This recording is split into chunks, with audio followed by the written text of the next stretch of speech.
Bueno, yo voy a empezar pidiendo disculpas porque tengo que resumir en 15 minutos una charla que normalmente lleva hora y media, ¿no? Con lo cual, disculpas porque nos vamos a perder un montón de cosas interesantes, pero bueno, seguramente habrá más ocasiones, ¿no? Vale, los secretos de la campaña de marketing que sorprendió y sedujo a Google. Espero que quede aquí y que no lo habléis, ¿eh? Es un poco secreto. Voy a ir muy rapidito para centrarme un poquito al final, que es lo interesante, ¿no? Bueno, la campaña es sobre la empresa de salsas asturianas. Seguramente os sonará, no os sonará salsas asturianas, pero seguramente hace unos años sí os sonará el nombre de Chumichurri Lorreo, que eran Chumichurri Lorreo de hace bastantes años. Yo creo que empezaron sobre el 1992, una cosa así. A partir de ahí, pues trabajaban sobre todo el chimichurri, que era un producto bastante estacional, y llega un momento en que tuvieron un problema que ahora contaremos, un problema de marca, y tenemos que tomar una decisión, o seguir haciendo el mismo producto o evolucionar, ¿no? Entonces vamos a ver qué hicimos precisamente para llegar al final, que es el marketing online, que vamos a explicar, que es en realidad lo que Google se fijó y le sedujo. Voy a empezar un poco al revés, ¿no? Voy a empezar por el resultado final, es decir, el final del proceso para luego retroceder. La campaña desde la perspectiva de Google no es otra cosa que numérica. Para Google somos números y la campaña a nivel nacional pues están hablando de unas cifras para una empresa familiar y una pyme, estamos hablando de cifras brutales, ¿no? A nivel nacional. A destacar los 9,5 millones de impactos y alcance de visitantes sobre unos 6,5 millones, pero sobre todo lo que le sedujo a Google fue el porcentaje de clics, de CTRs, ¿no? Estamos hablando de un 2.300 por encima de la media, creo. O sea, eso es algo que les chocó muchísimo. Y sobre todo las personas que interactuaron, que es importantísimo. De estar normalmente en unas cifras de 93 personas, pasamos a 3.229 en la primera semana de recetas. Vale. Sobre todo es eso lo que le interesa a Google, los números. Luego, cuando ellos se enteran luego del ROI, que eso es otra cifra bastante importante, ya entramos en conversación, ya me propusieron pues, poner de caso de éxito la campaña, ser embajador de motores de negocio, bueno, eso es otra película, ¿no? Pero el ROI conseguido fueron 719%. Es decir, cada euro que se invirtió en publicidad se retornaron 7,19. Estamos hablando siempre de una pyme, insisto, de una empresa familiar con muy pocos recursos, ¿no? Que es donde yo quiero llegar al final. El incremento de ventas es más pequeñito, lo pongo más pequeñito porque lo que realmente es importante es el ROI. El incremento de ventas es cuando nos hablan de, bueno, hice una campaña y tuve un incremento de ventas de X%, nos pueden estar engañando. Es decir, si para ese incremento de ventas de un 300%, que vamos a poner que sean 100.000 euros, invertimos 500.000 euros, tenemos un ROI negativo. Estamos perdiendo dinero, ¿no? Entonces, lo de incremento de ventas es un poco... A mí, háblame de ROI, no me hables de incremento de ventas, ¿no? Para ser un poco serios. ¿Dónde quiero llegar yo? Vale, un buen plan de marketing online no es la clave para vender más. Es decir, es el final del camino. Es decir, para conseguir estos éxitos a nivel analítico con Google, o sea, que Google se fijase, y para conseguir este ROI, lo importante es que nosotros tuvimos que hacer algo antes que las empresas, normalmente las pymes, no tienen en cuenta, ¿no? Y luego al final lo veremos. Insisto, es el final del camino, pero vamos a ver, entonces vamos a empezar cronológicamente desde el principio, desde cuando yo los conozco, cuando conozco a la empresa, que eran Chimichurri Lorreo, Chumichurri con U, que eso es otra película, y tienen un problema, que de repente llega una empresa y le registra su marca, no la tenían registrada, primer fallo, ¿no? Entonces, una situación de crisis, yo me acuerdo que fue un sábado, me llamaron y me dijeron, bueno, pues tenemos un problema aquí gordo, o gordo no, lo siguiente, ¿no? Tenemos que hacer dos cosas, una, o inventarnos una marca o hacer algo. Entonces yo dije, mira, es el momento de hacer las cosas bien, hacer una estrategia de marca bien pensada, ¿no? Y de colaborar, y de crecer juntos, tanto vosotros como yo, ¿no? Y entonces decidimos salir con una marca, un paso intermedio, que es Chimichurri Argentino. Se registró el argentino como marca previa, para luego pasar más adelante a salsas asturianas, pero para un poco, mientras íbamos creciendo buscando nichos de mercado, investigando en I+D, etcétera, ir, digamos, salvando un poco a la empresa. ¿No? Eso nos permitió pues, vender en mercados regionales y luego preparar un poco toda la estructura. La estrategia de marca era clara, o sea, los nichos de mercado, sobre todo, básicamente, por resumir, se buscó a nivel nacional, con la estrategia de empezar a nivel regional, pero con la finalidad de llegar al mercado nacional con productos que otras compañías, grandes compañías, no pudiesen hacernos la competencia. Es decir, productos de calidad, con valor añadido, con ingredientes un poco, con mucha mano de obra también, ¿no? Y entonces eso fue un poco la estrategia. Es decir, cogimos prácticamente una empresa que se había hundido y poco a poco, con organización, pues intentamos llegar hasta donde llegamos. La expansión será, bueno, como os comenté ahora, la expansión sería regional, pero con las miras a llegar a nivel nacional, ¿no? Bueno, el último paso sería la marca salsa asturiana. Se investigó y la palabra asturiano en el ámbito nacional tenía muchísimo más tirada que el argentino. Yo diría que totalmente al revés, por no entrar en más detalles, ¿no? Entonces, buscando un poco el origen, se decidió hacer una gama de productos gourmet y entonces empezar poquito a poco digamos, a desarrollarlo a nivel nacional. Otro punto que cogimos, que también es estrategia, es el adecuar el producto al consumidor. Es decir, se estaba vendiendo solamente en un canal, que era el canal de alimentación, que es el del medio, supermercados, hipermercados, pero vimos que también había mucho nicho de mercado en el canal de Horeca. Entonces se crearon específicamente tamaños para la Horeca, el tamaño para alimentación y el tamaño para lo que se llama tiendas de proximidad, ¿no? Que es el tamaño que yo llamo el tamaño muestra. Tú puedes comprar un poquito, lo pruebas y si te gusta, puedes comprar dos o ir al supermercado y comprar el grande, ¿no? Tiene mucho éxito el formato pequeñito, sobre todo ahora en esta época de single y de compra rápida. Vale, perdonad porque vaya tan rápido, pero bueno. Vamos a ver, vendiendo el producto. Por experiencia, yo llevo como 20 y algo de años en el tema de la publicidad y 16 metido en el tema de marketing, especializado en el tema de alimentación. Por experiencia yo sé que si yo tengo que crear una imagen de un producto, tengo que pensar primero en el jefe de compras. Es el primer escollo, ¿no? Si yo me pongo en la piel del jefe de compras e intento pensar como él, lo tengo superado. Ojo, para el jefe de compras el producto tiene que tener buena calidad, buen precio y buena imagen. Mi objetivo, digamos, mi responsabilidad es la C, buena imagen, ¿no? Entonces, si yo consigo convencer al jefe de compras, tenemos bastante ganado. Bueno, el consumidor también le da importancia al plan de acción, que no es otra cosa que la publicidad, la promoción, lo que se hable del producto, la imagen de marca, etcétera, etcétera, ¿no? Vale. El tercer paso, cuando ya lo teníamos todo creado, es enseñar nuestro producto al mundo. Es lógico, ¿no? Pues se creó una página web, se crearon fotografías, se invirtió también en fotografía que fuese, que tuviese esa sensación de calidad, ¿no? Se crearon una serie de recetas y ahora empezamos con lo importante, ¿no? Lo realmente importante, es decir, vale, ya tenemos el producto, ya tenemos distribuido, aquí aparecen todas al final de este camino, de algunos años, el producto se distribuye a nivel nacional en todas estas marcas. Vale, cuando tenemos una cuota de mercado grande es cuando realmente yo propongo hacer la publicidad, ¿no? A nivel nacional. Es decir, si yo lo hubiera hecho antes sin alguna de esas marcas, sobre todo las más importantes, lo que tendría es fuga de dinero. Es decir, voy a invertir lo mismo teniendo la cuota de mercado o no. Entonces, mi consejo fue esperar un poquito a tener una cuota, porque realmente el dinero iba a ser el mismo y el retorno iba a ser superior, ¿no? Vale, ya tenemos el producto introducido a nivel nacional, con ayuda de comerciales, de gestores de negocio, etcétera, etcétera. Y llega el momento de hacer la publicidad, hacer el marketing, es decir, vamos a entrar ahora en materia. Vale, hay algo importantísimo que normalmente la gente, o las empresas, las pymes sobre todo, no lo tienen claro, es la intención de compra.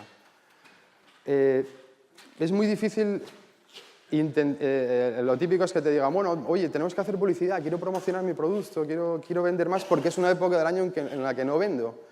¿Vale? Pues si es una época del año en que no vendes, probablemente será que la gente no te compre, no esté acostumbrada a comprar, ¿no?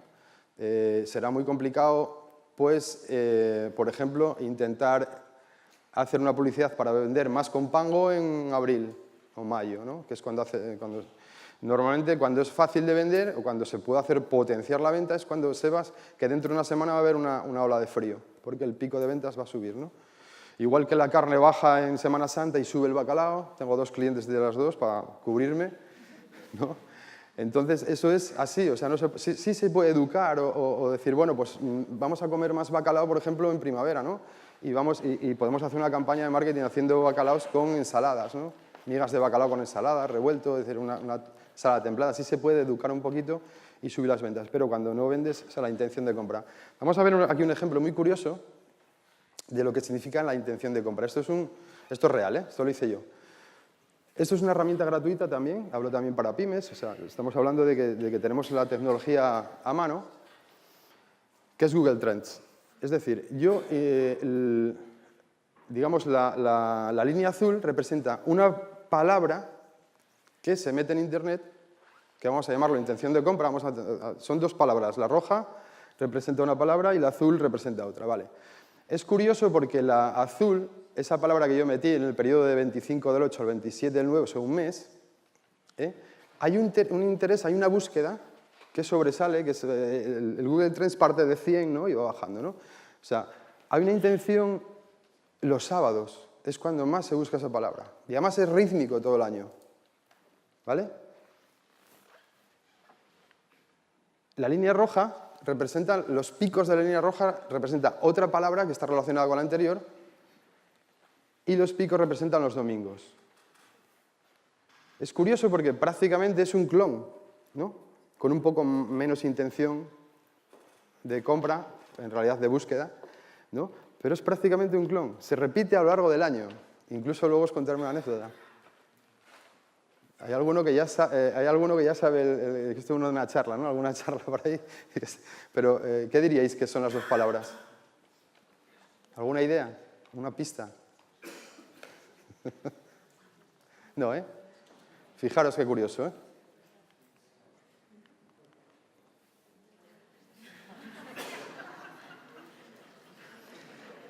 Si yo tuviese una empresa que vende pastillas para resaca, yo sé cuándo tengo que apostar en marketing online, los domingos.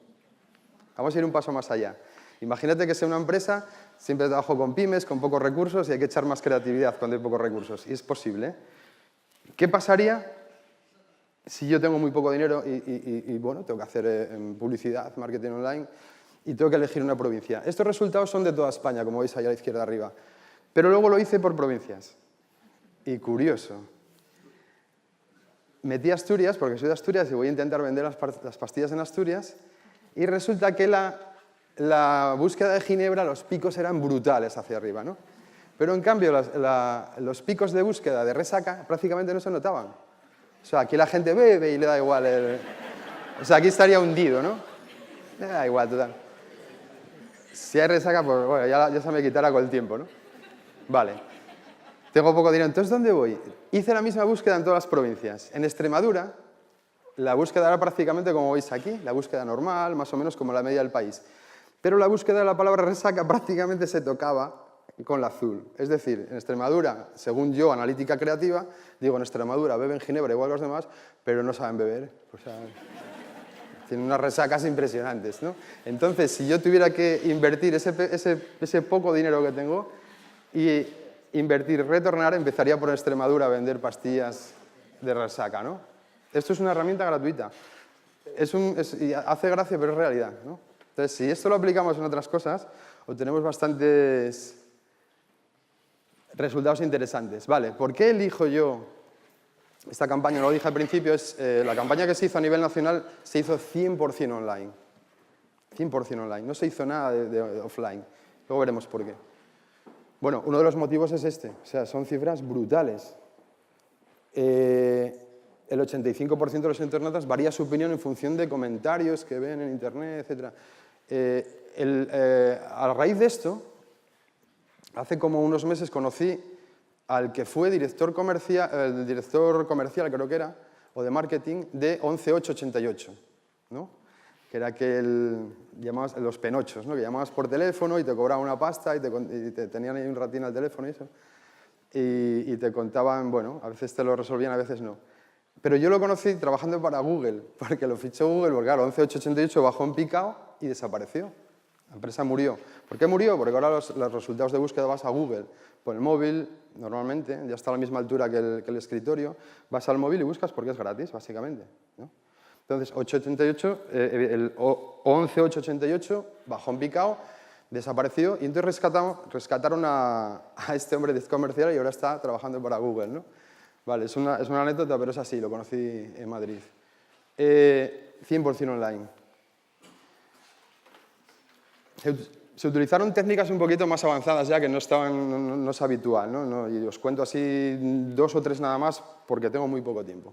Vale, una de las estrategias importantes de la campaña fue la punta de lanza. Es decir, todas esas botellitas que veis ahí en gris existen, son de la empresa. Son unas 12, 13 modelos. Yo dije, y basándome un poco en la semiótica y un poco en el neuromarketing, es decir, y es lógico, si yo intento contar 13 historias, la gente no me va a escuchar. Voy a intentar contar 5 nada más porque la gente me va a tener más atención. Entonces, elaboramos un plan y dijimos, vamos a cruzar datos. Y yo le pregunto a la empresa, ¿qué producto es más rentable para vosotros de fabricar? Que no tengas que limpiar tuberías, todo el tema este, ¿vale? Bien. Bueno, pues se cruzaron los datos y vimos que había una serie de productos que eran muy rentables para la empresa y que veíamos que iba a tener mucho éxito. De hecho, ya se estaban vendiendo mucho más que el resto. Vale, desaparecimos. De hecho, ahora mismo ya pasó un año o más de la campaña, 2 años casi, y resulta que no aparece ni en la web. No me preocupa, no. Yo prefiero contar, menos es más, prefiero contar un discurso que se me entienda a contar muchísimo. Hay tendencia de contar todo y eso es un error, ¿no? Hay que buscar jerarquía de la información, que eso es semiótica, al fin y al cabo. La estrategia de punta de lanza, como digo, vamos a contar 5 historias, que va a ser mucho más fácil, pero vamos a buscar un efecto de compra por simpatía. Claro, esto contado a una empresa familiar, a una pyme, y contado todo seguido, les explota la cabeza a las 2 horas, ¿no? Dicen, ¿qué me estás contando? De simpatías, de tal, ¿no? Bien, es muy fácil, vamos a ver. Vamos a hacer una punta de lanza, vamos a tratar de vender primero uno de los productos, el más, empezamos con mostaza con miel, porque sabemos que tiene mucho éxito, y vamos a buscar un efecto de compra por simpatía. La gente va a ir a comprar el producto, probablemente va a repetir y va a coger otro de aquellos que están en gris, ¿no? Para, hombre, si este fue bueno, voy a comprar este seguramente, que a ver qué tal está. Voy a probar porque parece que es una marca que hace... Vale, los resultados, por poneros un ejemplo nada más y no enrollarme, ellos tienen una salsa que es salsa brava, no deja de ser una salsa de tomate, por mucho que le pongas y hagas con aceite de oliva y tal. Bueno, pues los resultados fueron un 300% de venta y no se había ni mencionado en enero. O sea, es que ahí funcionó el tema de compra por simpatía, ¿no? Vale, la caza del consumidor. Como os digo, utilicéis 100% Internet. Una parte de la partida presupuestaria se dedicó a los consumidores potenciales, es decir, AdWords, anuncios, displays, Google Shopping, ¿no? Y otra parte la dedicamos a los consumidores potenciales por afinidad, es decir, donde tú no vas a buscar algo pero te llega, ¿no? Que es Facebook. Ahí habría que hablar bastante sobre ello porque son 2 plataformas totalmente diferentes. Algunas veces interesa más una, otras veces otra, bueno. Y luego, pero lo curioso también le chocó a Google, a mí me lo comentaron en Dublín, que yo todos los anuncios que yo hice, todas las, digamos, a dónde desembocaba las URLs, no las llevaba a la web de Salsa Asturianos, no las llevaba a mi web. Las llevaba a las webs de los influencers, que eran los que iban a hablar y cocinar con mi salsa, ¿no? Y dijo, a mí me decían, no es habitual, o sea, es lógico, pues tiene su sentido, pero no es habitual que alguien tenga la valentía de anunciar a otro en vez de anunciar... Bueno, y yo dije, vamos a ver, si esos 7 influencers, que ahora ya hablaré, llegaremos a ello, esos 7 cocineros que van a trabajar con esas salsas van a hablar bien de mí, mejor, cuanta más gente tenga, mejor. O sea, yo no hago nada llevándoles a mi web y que allí no van a encontrar nada. No van a encontrar a alguien que les diga, joder, qué producto tan bueno, ¿no? Entonces, Del éxito de la campaña fue derivamos todo a los influencers. Los influencers, pues bueno, fueron un poco uno de cada madre. Yo cogí uno que es el de rechupete.com, tiene 1,5 millones de visitas al mes, 1,5 millones. Y los demás andan sobre 700, 500.000 y otros muy pequeñitos, pero con una buena fotografía. Entonces mezclamos un poco de todo. Esta selección de influencers a mí me llevó una semana, 5 días laborables. Se hizo la campaña y cogimos esas 5 salsas, 7 bloggers, 35 recetas. Todos los días había una receta en internet. Cualquier persona que buscaba algo relacionado con las salsas o algún producto que llevase salsa, se enteraba de que Salsas Asturianas existía. Bueno, los resultados fueron pues, un montón de recetas, de viralidad y los resultados que vimos al principio, ¿no?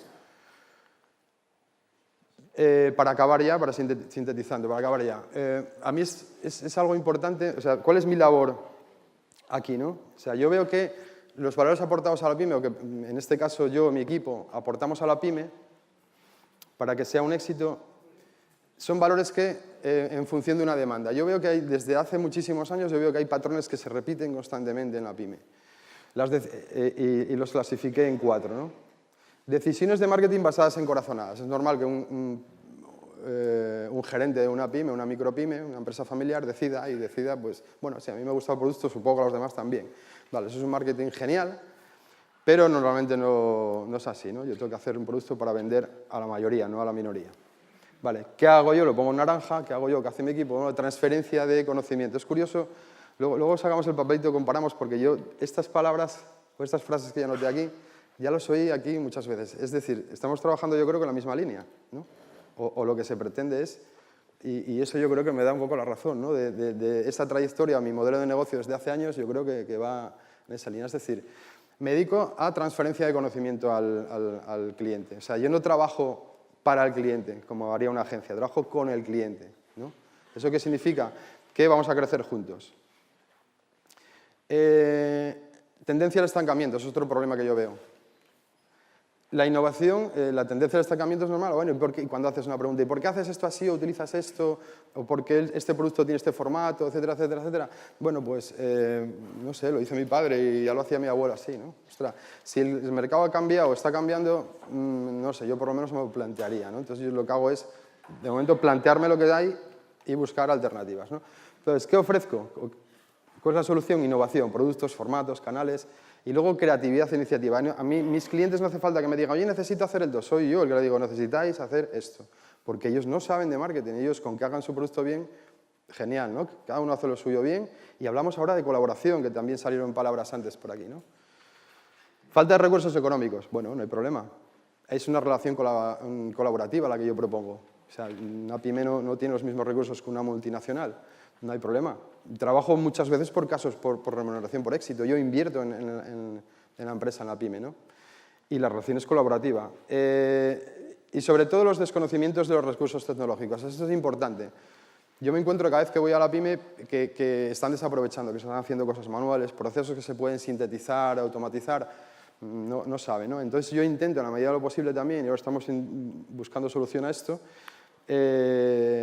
a la vez que hacemos marketing, que yo los asesoro en el tema de mercadotecnia, imagen, diseño, como digo, y creatividad, pues buscamos un poco también la digitalización, la optimización de procesos.